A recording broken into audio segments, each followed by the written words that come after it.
Okay, Bharadwaj గారు ఒక్క నిమిషం అందుబాటులో ఉండండి. ఓకే. విహెచ్పి నుంచి వెంకటరాజు మనకు అందుబాటులో ఉన్నారు. వెంకటేష్ రాజు గారు, భరద్వాజ్ గారు మీరు ఒక్క నిమిషం అందుబాటులో ఉండండి. వెంకటేష్ రాజు గారు నమస్తే. నమస్కారం అండి. వెంకటేష్ రాజు గారు, రాజమౌళి మాటల్లో మీకు అభ్యంతరాలు ఏంటి? ఒక వ్యక్తి దేవుణ్ణి నమ్మడం నమ్మకుండా ఉండడం అనేది అది ఆయన హక్కుకు సంబంధించి. సో ఆయన నమ్మకపోతే విమర్శిస్తారా, ట్రోలింగ్ చేస్తారా? ఒక్క విషయం అండి, మామూలు మనిషి ఏం మాట్లాడినా, ఎక్కడ మాట్లాడినా, ఏది మాట్లాడినా దానికి ఒక విలువ అనేటువంటిది దాని పరిధిలో దానికి ఉంటుంది.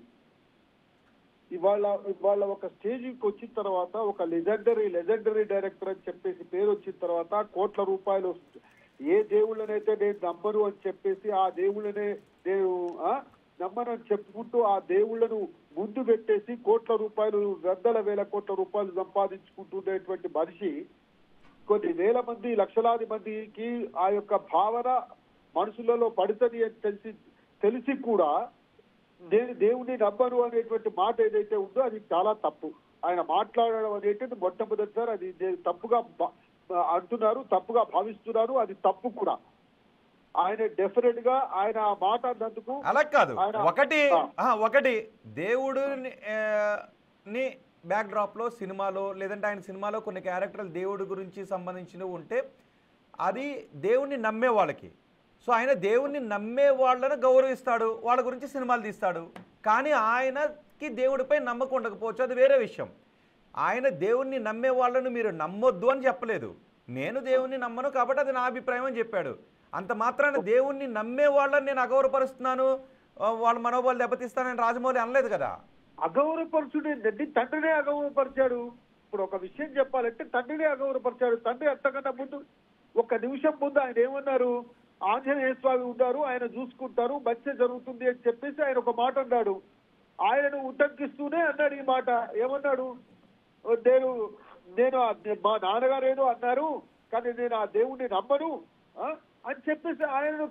ఒకవేళ మనం అదే తీసుకుంటే, భక్త ప్రహ్లాదనే తీసుకుంటే ఓం నమస్వాయ అని మాత్రం ఆయన ఎప్పుడు అనలేదు, ఓం నమో నారాయణాయ అన్నాడు. మన పురాణాల్లో వచ్చిందే. సో అంటే అదే ఆయన అభిప్రాయం. విష్ణుమూర్తి వచ్చి ఆయన రక్షించుకున్నాడు. ఇక్కడ రాజమౌళి వచ్చి ఆయన అభిప్రాయం ఆయన చెప్పుకున్నాడు. అక్కడ ఆయన తండ్రితో విభేదించాడు. అంత మాత్రాన్న సనాతన ధర్మంలో హిందువులు భక్త ప్రహ్లాదనే వ్యతిరేకించట్లేదే. ఆయన అక్కడ తండ్రి మాట్లాడినాడు, ఇక్కడ రాజమౌళి నాకు పెద్దగా నమ్మకం లేదని అన్నాడు. ఒక్క విషయం అండి, ఆయన ఒక విషయం ఏదైతే దేవుళ్ళను నమ్మనప్పుడు దేవుళ్ళని ఎందుకు వాడుకోవాలి? ఇప్పుడు బాహుబలిలో దేవుడు ఆ యొక్క శివలింగాన్ని ఎత్తుకొని పోయినట్టుగా చూపెట్టేసి దానికి వందల వేల కోట్ల రూపాయలు సంపాదించాడు. ఆ దేవుళ్ళను, ఇప్పుడు దేవుళ్ళనే నమ్మనన్నవాడు దేవుళ్ళను ఉపయోగించుకోవద్దు, దేవుళ్ళను వాడొద్దు. దేవుళ్ళను వాడుకుంటే దేవుళ్ళ మీద పైసలు సంపాదించుకొని దేవుళ్ళనే నమ్మనంటే ఇంకొక విషయం కూడా. ఆయన ఏ విధంగా అయితే మాట మాట్లాడుతున్నాడో ఆయన యొక్క లెజెండరీ డైరెక్టర్ మనం we have to accept it. సరే, ఆయన అదృష్టమో ఏంటో తెలియదు కానీ 2-3 సక్సెస్ అయినాయి, కోట్ల రూపాయలు, వేల కోట్ల రూపాయలు సంపాదించాడు. ఆ మదత్తోనే, ఆ డబ్బు మదత్తోనే, ఆ డబ్బు అహంకారంతోనే ఆ మాట మాట్లాడాడు ఆయన. లేకపోతే మాట్లాడకపోలేదు. అంటే ఆయనపై దేవుడికే కోపం లేదు, మీకెందుకు కోపం వస్తుంది? ఎవరు దేవుడు? అహప్రభోస్మి దేహో దేవాలయో జీవో దేవ సనాతన. దేహమే దేవాలయం, జీవుడే దేవుడు. మీకు ఆకలి అవుతుందండి.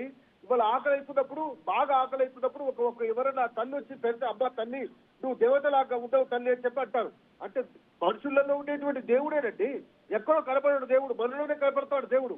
అటువంటి దేవుడిపై పెద్దగా నమ్మకం లేదు అన్న రాజమౌళికి వరుస హిట్లు ఇచ్చాడు దేవుడు. దేవుడికే ఆయనపై కోపం లేదు, మరి మీకెందుకు కోపం వస్తుంది? చాలా మంది అడగండి. అలా అనకండి. ఒక విషయం చెప్పరా, రావణాసురుడు, హిరణ్యాక్షుడు, హిరణ్యకశిపుడు వీళ్ళందరూ కూడా చచ్చిపోయేంత వరకు దేదీప్యమానంగా బతికినరు, రారాజుగా బతికినరు. ఇప్పుడు తాత్కాలికమైనటువంటి ఆ యొక్క భాగ్యాలు ఇవన్నీ కూడా తాత్కాలికం. ఇవన్నీ ఒకవేళ కనుక దేవుడే కనుక ఒక చూపు చూస్తే ఎక్కడ పోతారో ఒకసారి ఆలోచించండి. దాని విషయంలో దీని విషయంలో చాలా తేడా ఉంది. ఇప్పుడు రావణాసురుడు ఉన్నాడు, హిరణ్యాక్షుడు ఉన్నాడు, హిరణ్యకశిపుడు ఉన్నాడు, అనేక మంది రాక్షసులు ఉన్నారు. వీళ్ళందరూ కూడా దేదీప్యమానంగా బతికిరు చనిపోయేంత వరకు, మరి రారాజుగా బతికిరు. విషయం చెప్తున్నాడు.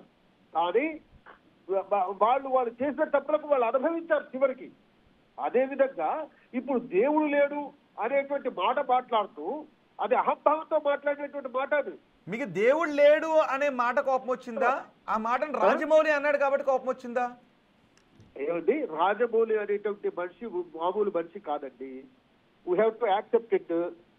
చిన్నవాళ్ళు ఎవరో మాట్లాడారు అంటే మనం ఎంతో మంది మాట్లాడుతున్నారు, ఎందరో నాస్తికులు ఉన్నారు, ఎందరో ఆస్తికులు ఉన్నారు, ఎంతో మంది మాట్లాడుతున్నారు, ఎంతో మంది చేస్తున్నారు. వాళ్ళందరూ మేము పట్టించుకోలేదు. కానీ ఒక మాట ఇప్పుడు ఒక సినిమా చూస్తామండి మనము. ఒక దొంగను పట్టుకుంటే ఆ దొంగ ఏమన్నాడంటే, నేను 72 సార్లు సో సినిమా చూశాను కాబట్టి నేను ఈ దొంగతనం చేయగలిగాను అని అన్నాడు. అంటే కొంతమంది ఇవాళ ప్రవచనకారులు ఉన్నారు.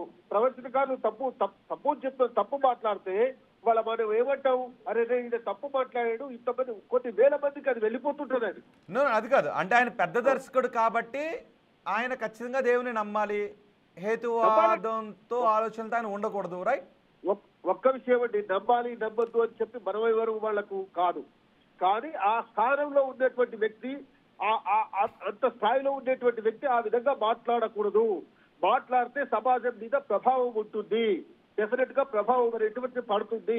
ఇవాళ ఒక విషయం చెప్తానండి. ఇవాళ ఏంటి రాజమౌళి మాట మాట్లాడితే సమాజంపై ఏం ప్రభావం పడుతుంది?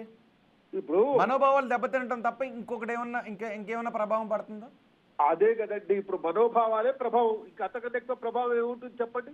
ఇవాళ కోట్లాది మంది ఇవాళ మనోజమం మారుతతుల్య వేగం జితేంద్రియం బుద్ధిమతాం వరిష్టం వాటాత్మజం వానరయూథ ముఖ్యం శ్రీరామదూతం శరణం ప్రపత్యే. ఇవాళ ఆయన ముందు పెట్టుకొని అనేకమైనటువంటి సత్కార్యాలు చేసుకుంటుంటాం. ఇవాళ ఆయన ఒక శౌర్యానికి ఒక క్షాత్రానికి ప్రతీక చెప్తుంటాం. ఇవాళ వెంకటేశ్వర గారు ఒక్క నిమిషం మీరు అందుబాటులో ఉండండి. భరద్వాజ్ గారు మీరు కూడా అందుబాటులో ఉండండి. పబ్లిక్ కాల్స్ తీసుకుంటూ ఉన్నాం, పబ్లిక్ రియాక్షన్ కూడా చూద్దాం. చాలా మంది రాజమౌళి చేసిన వ్యాఖ్యల తప్పు, ఆయన క్షమాపణ చెప్పాలి అంటుంటే, రాజమౌళి దేవుని నమ్మడం నమ్మకపోవడం అనేది ఆయన హక్కు, దీనిలో ఎవరు ఆయన ట్రోలింగ్ చేయడం విమర్శించడం అనేది తప్పు అని మరికొంతమంది అంటున్నారు. సో తెలుగు రాష్ట్రాల ప్రజలుగా మీరేమనుకుంటున్నారు? బిగ్ టీవీకి కాల్ చేసి మీ అభిప్రాయాన్ని మాకు చెప్పొచ్చు. ఒక కాలర్ ఉన్నారు ఈస్ట్ గోదావరి నుంచి, లక్ష్మణరావు గారితో మాట్లాడదాం. లక్ష్మణరావు గారు నమస్తే, ఏం చెప్పాలనుకుంటున్నారు మీరు? నమస్తే అండి. నమస్తే సార్. ఇప్పుడు ఇదే రాజమౌళి గారు యేసుప్రభు మీద కానీ అల్లా మీద కానీ అటువంటి స్టేజ్ మీద ఆయన మాట్లాడగలరా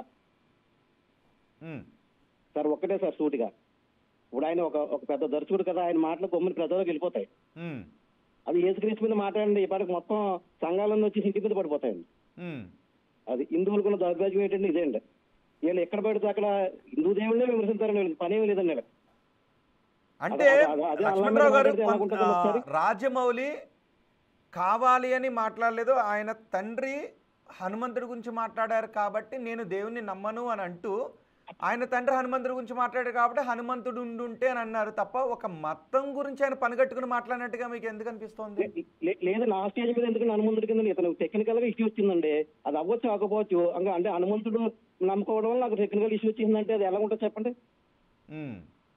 టెక్నికల్ ఇష్యూ వచ్చి టెక్నికల్ గానే ఉంటుంది కదండి. అంటే దేవుడు ఇప్పుడు బాహుబలిలో కోట్లు వచ్చినాయండి, అప్పుడు దేవుడు ఉన్నాడు ఇతనికి. ఇప్పుడు టెక్నికల్ ఇష్యూ వచ్చే వల్ల హనుమంతుడు నాకు చేయలేదంటే అది పద్ధతి కాదు కదండి దీనికి.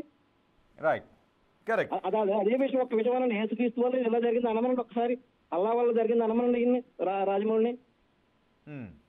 ఓకే, మీ అభిప్రాయం తీసుకున్నాం. మరికొంతమంది కాలర్స్ కూడా ఉంటారు కాబట్టి ఓకే అండి. ఎవరైనా కాల్ చేసి రాజమౌళి వ్యాఖ్యలపై వస్తున్నటువంటి వివాదం గురించి మీ అభిప్రాయం చెప్పాలి అనుకుంటే నేరుగా బిగ్ టీవీకి కాల్ చేసి మీ అభిప్రాయాన్ని మీరు చెప్పొచ్చు. ఓకే, వెంకటేష్ రాజు గారు. ఇప్పుడు ఒక విషయం వారు చెప్పారు, చాలా బాగా చెప్పారు. ఇప్పుడు అదే వేరే క్రిస్టియానిటీలో కానీ అంటే సపోజ్ ఇస్లామిజంలో కానీ ఈ యేసు చేయబట్టి లేకపోతే ఈ అల్లా చేయబట్టి జరిగింది అని చెప్పి అనగలుగుతారా? ఒక నిమిషం, ఒక సెకండ్ కూడా ఉండగలుగుతారా? నెంబర్ 1.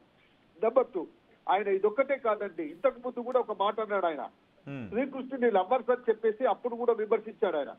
అసలు లవర్స్ ఏంటి విషయం చెప్తున్నాడు. వాళ్ళందరూ ఆయన యొక్క భక్తురాలు, వాళ్ళంతా 16,000 మంది గోపికలు అని చెప్తాం. వాళ్ళందరితో ఆయన ఉన్నాడు అని చెప్పేసి ఎక్కడ చెప్తారా?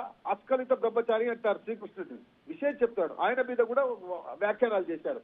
తర్వాత ఇంకొక విషయం కూడా, రాముడి మీద కూడా ఈ రాముడి యొక్క చరిత్ర మొత్తం బోర్ అని చెప్పేసి అన్నాడు ఆయన. అంటే ఆయన ఇష్టం వచ్చినట్టు మాట్లాడుతూ అయిపోతుందండి. ఇవాళ సనాతన ధర్మంలో, ఇవాళ హిందుత్వంలో హిందువుల యొక్క దేవీ దేవతల మీద ఇష్టం వచ్చినట్టు మాట్లాడు. ఓకే, వెంకటేశ్వర రాజు గారు, మీరు రాజమౌళిని విమర్శిస్తున్నారు, మనం పబ్లిక్ కాల్స్ కూడా తీసుకుంటూ ఉన్నాం.